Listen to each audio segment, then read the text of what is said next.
بیٹا سوات میں اتنے لوگ ڈوب گئے مگر کسی نے بچایا کیوں نہیں؟ کیونکہ وہ عام لوگ تھے اس لیے۔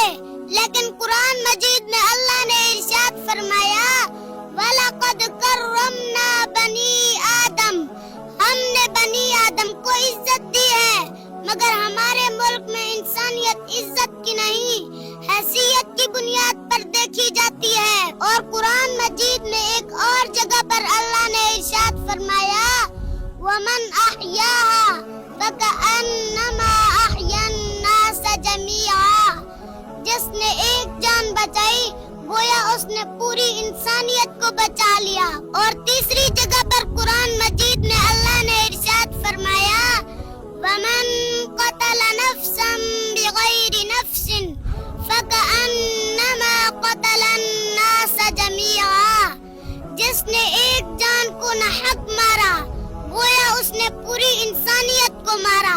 اگر یہ کسی وزیر یا امیر کے بچے ہوتے تو پھر کیا ہوتا؟ ہیلی کاپٹر، نیوی، ریسکیو جلدی پہنچ جاتے۔ یاد رکھو الناس سواسیۃ کاسنان المشط، لوگ کنگھی کے دانوں کی طرح برابر ہیں، لیکن ہمارے ملک میں صرف برابر امیر ہیں، غریب کی کوئی قیمت نہیں۔ انتظامیہ اور ریسکیو اتنی دیر سے کیوں پہنچی؟ کیونکہ سستی نظام کا حصہ بن چکی ہے۔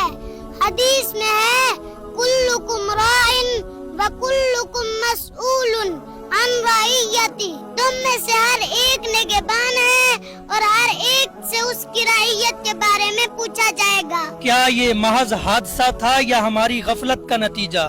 یہ ہماری اجتماعی بے حسی اور غفلت کا نتیجہ ہے۔ یاد رکھو حق پر خاموش ہونے والا گونگا شیطان ہے۔ یہ جتنے بھی ڈوب گئے ہیں کیا یہ شہید ہیں؟ جی، حدیث میں ہے پیٹ کی بیماری سے مرنے والا یا پانی میں ڈوب کر مرنے والا شہید ہے۔ اب ہم کیا کریں، بس افسوس کرتے رہیں؟ نہیں، ہمیں اپنی غفلت اور بے حسی کو ختم کرنا ہوگا۔ قرآن مجید میں اللہ نے ارشاد فرمایا اللہ کسی قوم کی حالت نہیں بدلتا جب تک کہ وہ خود اپنی حالت نہ بدلے۔ اور اسلام کیا کہتا ہے؟ آپ صلی اللہ علیہ وسلم نے فرمایا جو مسلمانوں کے حال سے بے پرواہ ہو وہ ہم میں سے نہیں۔ اللہ پاک ہمیں ہدایت دے۔ آمین۔